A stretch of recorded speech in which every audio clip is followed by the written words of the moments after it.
Hi everybody, and welcome to another Wine Steward Weekly video, or the other way around. It's good to imagine you being up here, and I said that all year long, but this year, as of now, as of a couple of weeks ago, I no longer have to imagine. This venue where I've decided to film from today is our mezzanine wine bar, which now welcomes you back upstairs. So we would love to see you starting today for our brand new wine bar menu. We change it out every week. Most of this video will be committed to telling you about what we're pouring upstairs this week. And of course, we still have those tables out front too. So if the weather's fantastic and there's still a table available, you are very, very welcome to enjoy the exact same menu up front. So it's nice to have the option, right? But the chairs are more comfortable up here, I think. So come on upstairs, keep me company. We want to tell you about several things, including that wine bar menu, but I think what we'll touch on first is a really cool wine that we just brought in. We showed it to a small group of people the other night where we had a very Syrah-centric evening. Many of the wines hailed from the northern Rhone of France, and there were some other French wines besides. This is one of the besides. This is a Syrah, mostly Syrah. It's 80 Syrah, 20% Grenache. No barrels used on this particular blend, and it comes from an area called Minervois. Minervois is in the Languedoc region of France. This is grown nearly in Spain and France's southwest. It's incidentally, however, made by two people, man and a woman. I don't know if they're wife and husband or if they are sister and brother or just business partners, but what's known and what's cool is that they both have situations in Burgundy, France. So they both make Pinot Noir and Chardonnay in that highfalutin place called Burgundy or Bourgogne. And they decided to pair up, team up, and have a project in Minervois, like nowhere. I mean, that's like, obviously the land is less expensive when you go to a less famous place, but what really intrigued them were the soils here that reminded them a lot of their homeland of Burgundy.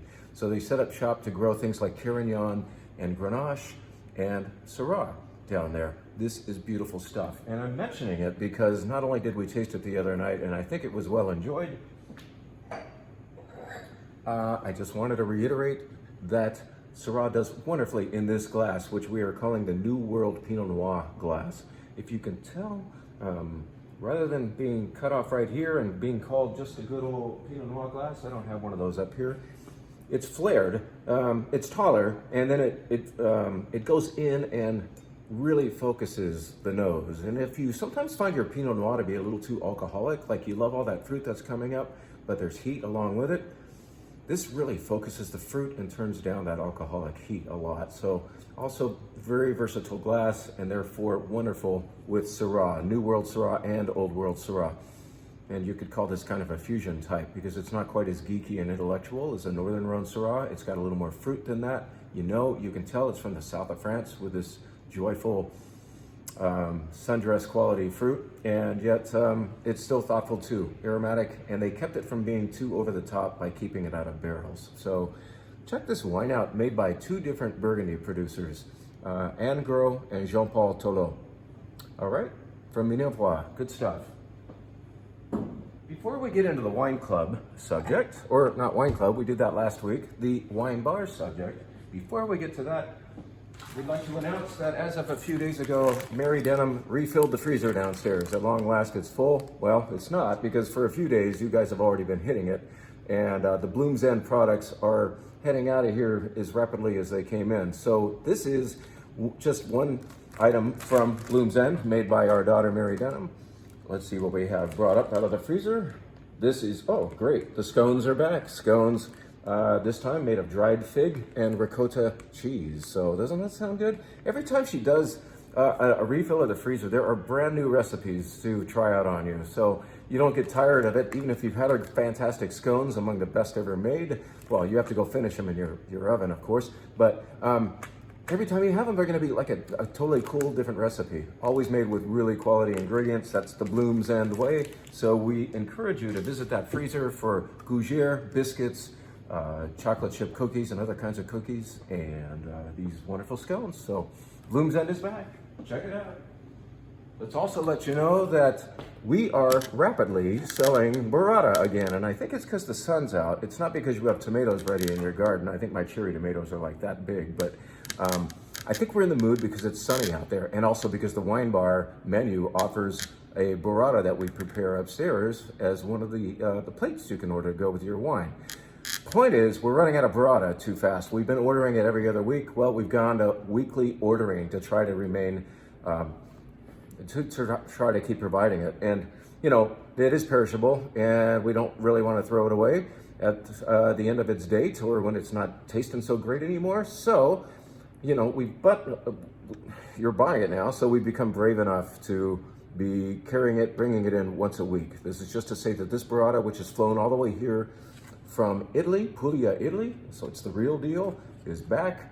Sometimes you have to be opportunistic and come in quick when we get it. It will sell out. It's good stuff. Let's tell you about a cheese that is new to us. I wish I had Dawn here to tell you. She made the little sign. It'll be a more official looking sign pretty soon. This is called Gubin. I really don't know if I'm pronouncing it correctly because I do not speak Gaelic. Yes, this is cheese right here from, how's that gonna show up for you? This is cheese from Ireland, and my fingers already stink. Why? Because what makes this really interesting is it is a washed rind cheese. Yes, it's one of those wonderful stinkers. You have to be into that kind of thing, but many of you are. Many of you are because you've had, for instance, Red Hawk from the Agrelo Creamery. That's a well-known round domestic washed rind cheese.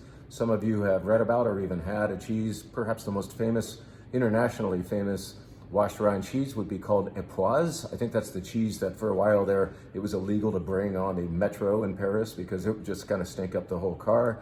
And this follows along in that style. It's really wonderful. You do have to like the washed rind style, but it's yummy, soft, and you eat that rind. It's delicious. You might want to wear gloves when you cut it, but don't worry about eating it. It is really delicious, and it's fantastic with particularly Rieslings from Germany, maybe a Belgian ale if you have that, and champagne would do really well. Perhaps the white wine that we're doing in our wine bar this weekend would be great with it too, and I'll tell you about that in a second. Let's segue into that wine bar menu period of the video. Here we go. We will always do a sparkling wine on our menu. And sometimes that sparkling wine is champagne. Other times it's perhaps slightly less expensive things from Spain called Cava and things from Italy called Prosecco or Franciacorta or who knows where. There's sparkling wine made all over the world now, and a lot of it is very, very good and economically feasible. Well, champagne does cost more because it's woohoo champagne, but we want to have it. We want to represent it on the menu once in a while. So this is one of those times when we're going to just say, doggone it, I will spend another $1 or $2 for a nice glass of champagne. In this case, not a small producer, but rather the flip side of production in champagne. This is one of the big ones called Nicolas Fouillat, and it's pretty darn tasty. We chose it because it's super friendly. It doesn't really necessarily challenge you with too much of the nut or the cheese or the sherry or the bread crust. I mean, it has little elements of that, but what it really pushes instead, I think, is fruit and a certain creaminess. There's stone fruit and, yeah, kind of a faint, just ever so faint kind of dairy effect, cream, you could say, and certainly guava and passion fruit. Oh, that's delicious. It's kind of no-brainer champagne. It's very, very good, and I invite you to order this off of the wine bar menu this weekend. Nicolas Fouillat. So we're not going to put a Chardonnay on the menu because there's still only so much room on that piece of paper, and we know that you can walk right into the store and buy your own bottle to have outside anyway. So we will just keep the menu more interesting for you wine adventurers, of which many, if not most of you are. I mean, you are wine shop customers, so you have this automatically an open mind toward, hey, what else is out there? So let's show you what else is out there in the form of this wine right here. Secreto. I don't speak Portuguese, but I imagine this is pronounced somewhat the way the Spanish would say it. So Secreto is what I'm going to call it. It's from a producer called Agrelo. And this is, as you may be able to see on the label, it's kind of shiny on there. I'll tilt it.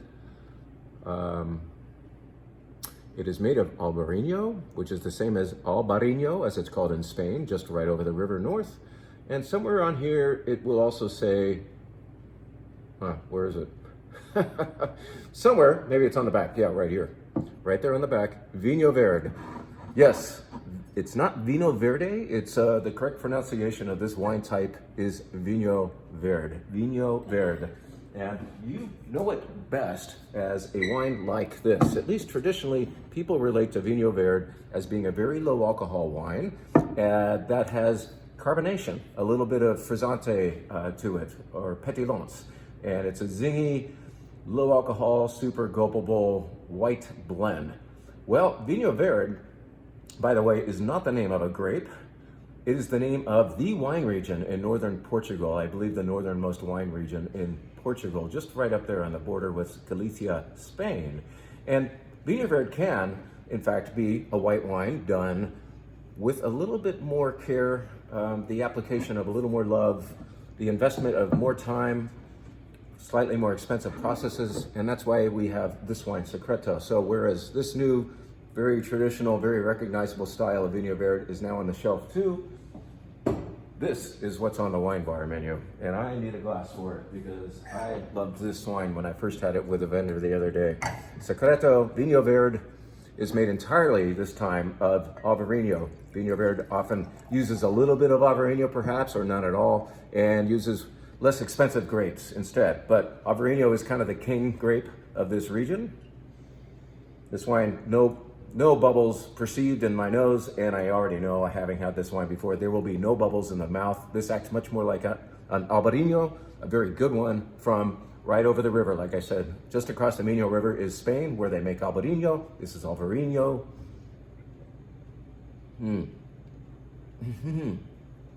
I will be visiting the wine bar this weekend, that's for sure, to have more of this.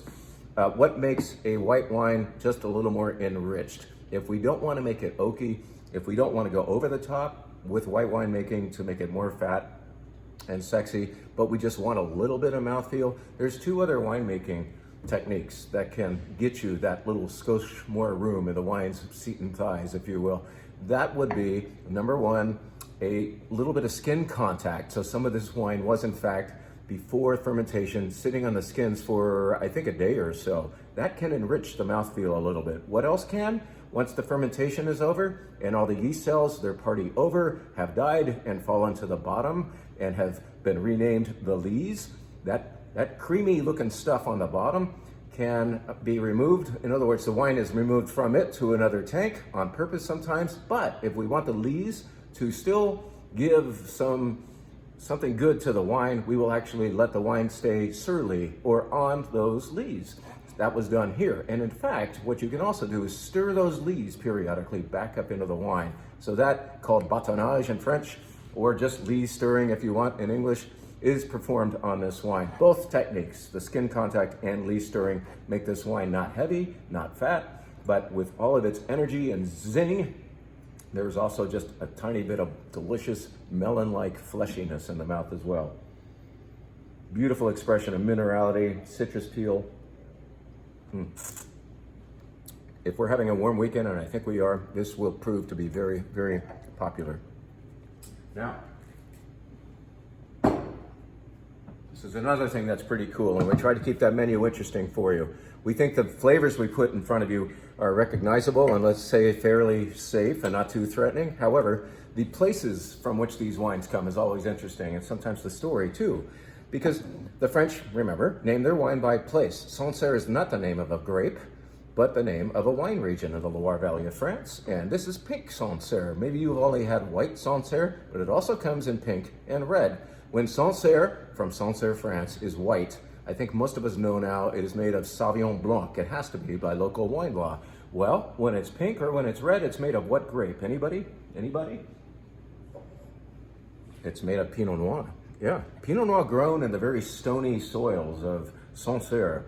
And I believe it's because Sancerre appears so often on a French bistro menu as a by the glass wine that it costs more. Sancerre white and pink cost a little bit more than they should. Frequently, you're spending $30 for a good pink Sancerre, a dry pink. However, this one is like in the low 20s. I believe your wine club discount probably gets it under 20. I can't even see this. I could wear my glasses, but there's just too many props. But this Sancerre Rosé is not priced like the others. However, it does really nicely. It does perform the same way. Whew. I smell slate and I smell vague strawberries and cherries. Really beautiful. Already my nose is like excited. I haven't even put it in my mouth yet. Mm. Mm.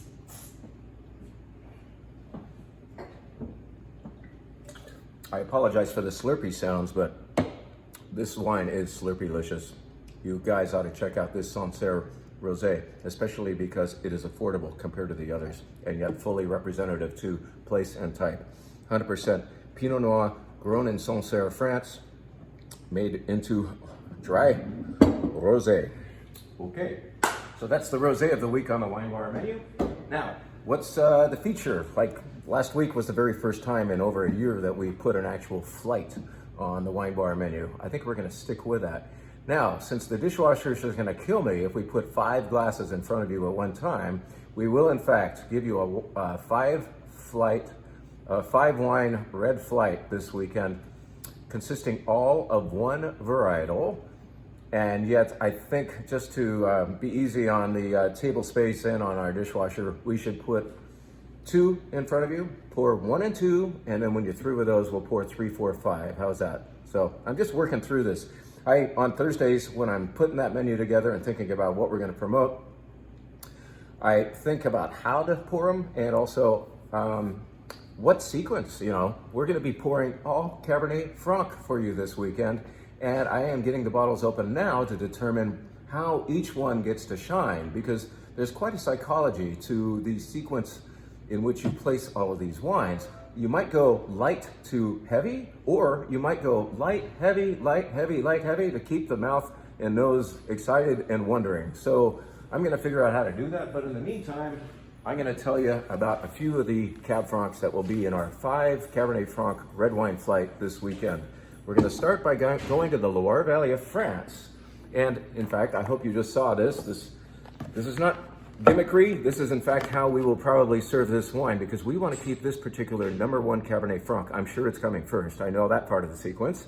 We want to pour this one first and keep it cool, because that's what would happen with this kind of Cabernet Franc in a bistro in Paris. This wine, as soon as I had it in with the vendor a couple weeks ago, I realized and wrote in my notebook, this is bistro Cab Franc.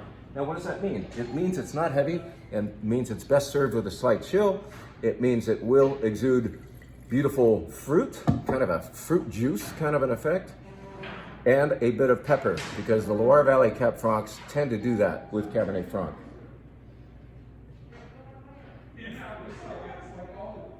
You can now hear voices because we're opening up the store now, sorry, but it's kind of nice to have the store open and a customer waiting at the door, right? So here we go.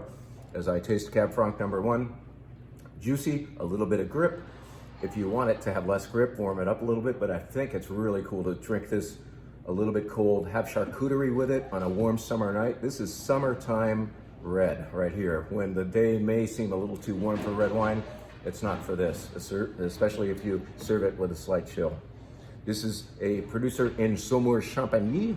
The producer name is Legrand, and they make several different Cabernet Francs. This is their entry-level, least expensive, called Lisière, I think, something like that. Yeah, Lisière. I don't know what it means, but it's good. I don't care. That wine is pop. Now, let's get a little more extravagant with the Cab Franc. As far as size, this is extravagant in character, but it's nice and juicy and fresh and not too big. It doesn't have to be big. Let us tell you about the Westgate. We've mentioned it on our videos before.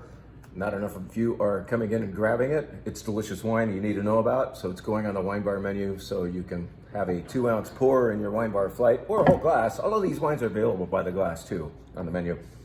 This is called Westgate. It is grown in Santa Barbara County, an area we often call Sideways Country, and in fact, we might do a Sideways Country event pretty soon. I'm trying to cook up another sit-down event for 24 of you to have up on the wine bar menu. So maybe we'd be using this in that event as well. Westgate is 95% Cabernet Franc, 5% Petit Verdot, grown very near Los Olivos in Curtis Vineyard in the Santa Ynez Valley section of Santa Barbara County. You can smell that we've gone to California now. We are definitely having a New World Cabernet Franc. This wine still represents the grape with all those rose petal smells. But this one definitely sees some oak barrels. There's an enriched quality, a little more body. It's maybe more of a cocktail style Cab Franc by the nose of it at least.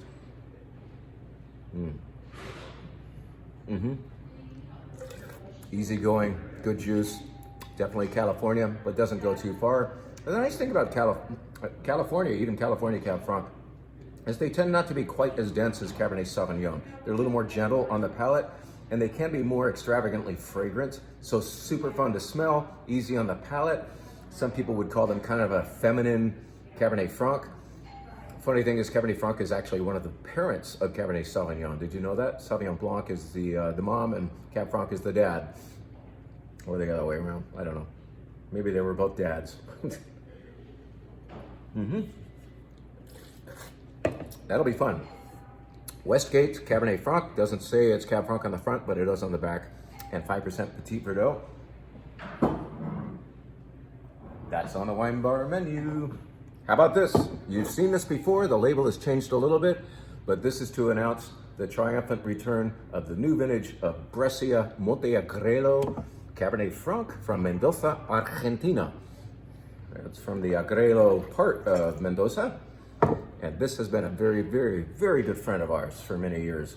It's kind of hard to get it out here. It's not represented by any distributor or broker here in California, so we have to drag it out from the importer's warehouse all the way back in Virginia. So it comes in big lots, and we decided to bring in nearly all that the importer brought in. I think about 46 packs just arrived, and some of those will be devoted to the World Class Wine Club next month, but I bought extra so that we could show it to more of you, because many of you have been buying Breccia Monte Agrelo Cabernet Franc from Mendoza, Argentina for quite some time now. So the new vintage is here. I believe Cabernet Franc to be the very, very nice surprise from Argentina, where we all know about the Malbec thing, right? And we perhaps have had Bonarda, but I believe one of the most interesting and best grapes for that place, as we're getting to know it better and better, is in fact Cabernet Franc. We would not do a Cabernet Franc flight without representing Argentina. And in fact, one wine I can't show you yet because it's still getting here on the truck is another Argentine Cab Franc from Familia Zuccardi. Zuccardi, a favorite winery of ours down there, represents wonderful Cab Franc, and that will probably end up going to the Wine Adventure Club. In the meantime, it will be on the menu. So 2 Cab Francs from Argentina, 1 from good old France, where it came from originally.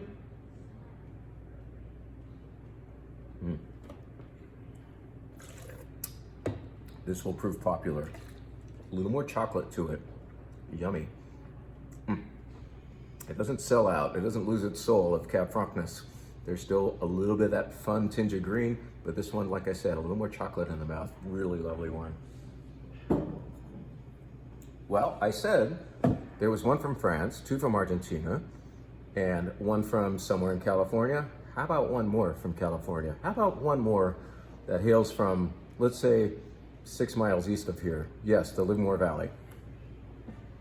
Now, this is a product of Stephen Kent Winery that has a very different looking label. Le Autre Côte is going to be, or is now, Stephen's Cab Franc series of wines. And in fact, this is the more expensive bottling that we will not be opening. This is for me.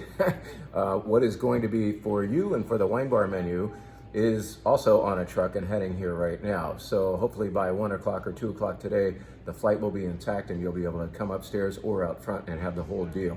But I'm putting this label in front of you just to represent a Stephen Kent Cabernet Franc product for you.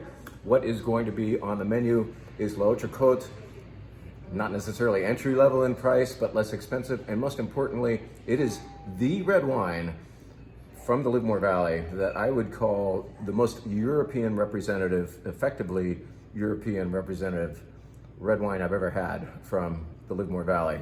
I believe Stephen Kent has nailed it in that way. Now, what I say when I say effectively European style, it definitely has California fruit and a little bit of body to it, but it remembers the European style like Cabernet Franc that we will be enjoying from wine number 1, that one from Saumur-Champagny in France.